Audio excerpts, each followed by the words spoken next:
What you are about to hear did not happen in some forgotten qualifier, in some meaningless friendly, in some corner of the football world nobody was watching. It happened on the biggest stage this sport has to offer. It happened in front of tens of millions of eyes. And it happened in a way that has left players, pundits, and entire nations asking the same impossible question. What the heck happened at the Paraguay France World Cup match? Because the scoreline will tell you one story. The highlight reel will tell you another. But the truth, the real truth, is something far uglier, far stranger, and far more damaging than anyone in the broadcast booth was willing to say out loud. France won.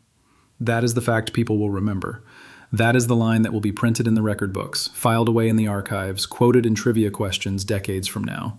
But if you actually watched this match, if you sat through the 90 minutes and the added time and the endless replays, you already know the score is the least interesting thing about it. Because this wasn't a football match. This was a demolition of everything football is supposed to stand for. And by the time you finish this video, you will understand exactly why so many people are calling it one of the most disgracefully officiated matches in modern World Cup history.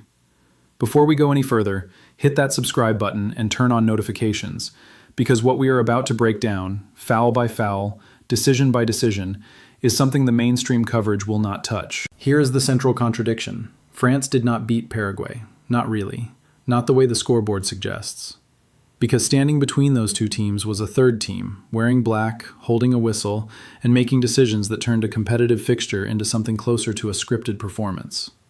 The story of this match is not Mbappe. It is not the French midfield. It is not Paraguay's brave underdog resistance. The story of this match is the referee, and once you see it, you cannot unsee it. Let's start with the numbers, because the numbers do not lie. 28 fouls called against Paraguay. Just 9 against France. Think about that for a moment. Sit with that. In a World Cup knockout match, at the highest level of the sport, with billions watching, one team was somehow committing more than 3 times the fouls of the other. Not because they were dirtier, not because they were more aggressive, but because every single time a Paraguayan boot came within inches of a French shirt, the whistle went. Every single time. And every single time a French player clattered into a Paraguayan defender, play went on.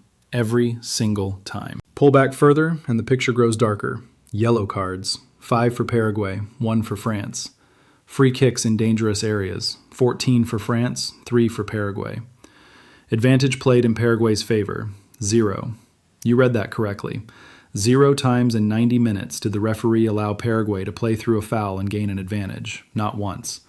Meanwhile, France benefited from advantage after advantage, waved forward again and again, gifted possession in transition moments that could have been shut down by a simple, honest whistle. The pundits saw it.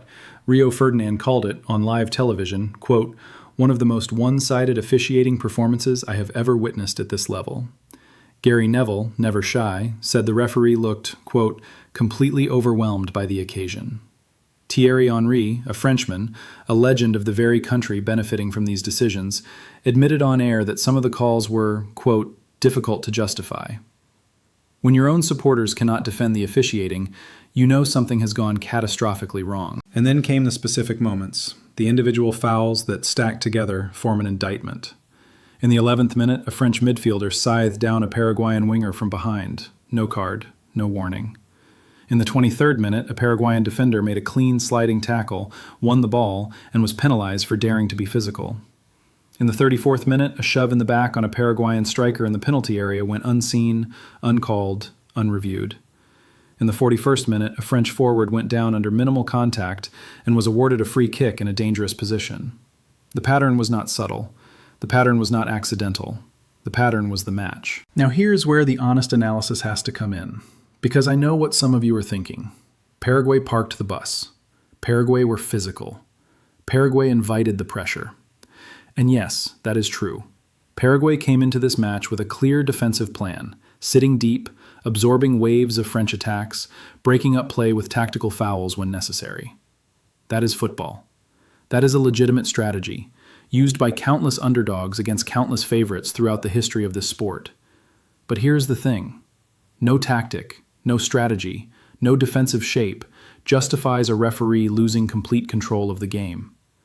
A physical match requires a strong referee. A tactical foul deserves a card, yes, but then consistency demands that every similar foul from the other side receives the same treatment. That is not what happened here. What happened here was that Paraguay's discipline was punished and France's aggression was rewarded, and there is no tactical explanation on earth that makes that acceptable. Before we go deeper into the moment that broke this match wide open, if this is the kind of honest, unflinching football coverage you have been searching for, smash that subscribe button right now, because what is coming next is the incident that FIFA reportedly does not want discussed. The VAR controversy. 67th minute. A French attacker goes down in the box. The contact is minimal. The contact is questionable. The replay, from 3 separate angles, shows the Paraguayan defender pulling out of the challenge, not making contact with the player, but with the ball. The referee points to the spot. And then, unbelievably, VAR does not intervene. VAR does not even call the referee over to review it. In a tournament that has been sold to us as the most technologically advanced, most scrutinized, most accountable World Cup in history, the technology stayed silent. The screens stayed dark. And the penalty stood. Mbappe stepped up. Mbappe scored. And in that moment, the match was effectively over. But the controversy was just beginning, because Mbappe's reaction told you everything. He did not celebrate. Not really. He turned, jogged back to the halfway line, and his expression, caught by cameras and shared across every social media platform within minutes, was not one of triumph. It was one of discomfort. As if even he knew. As if even the man who benefited most from the decision understood that this was not how it was supposed to go. And all of this, every foul, every card, every non-call, every phantom penalty, was unfolding in temperatures that reportedly exceeded 38 degrees Celsius on the pitch. Players were cramping, players were vomiting on the sidelines, water breaks were requested and, according to multiple reports, denied or shortened by the officiating team. The conditions were brutal, the stakes were enormous. And into that pressure cooker walked a referee who, by every measurable standard, was not ready for the moment. FIFA's response, according to sources speaking to multiple outlets, has been quiet, internal, and telling. Reports suggest the referee has been quietly removed from consideration for the remainder of the tournament. No public statement, no press conference, no acknowledgement. Just a name disappearing from future assignments. That, more than anything, is the confession, because governing bodies do not remove referees from World Cup duty for performances they believe were acceptable. So what do we actually take away from this? What is the meaning underneath the noise? It is this. Football, at its highest level, is supposed to be a contest between players.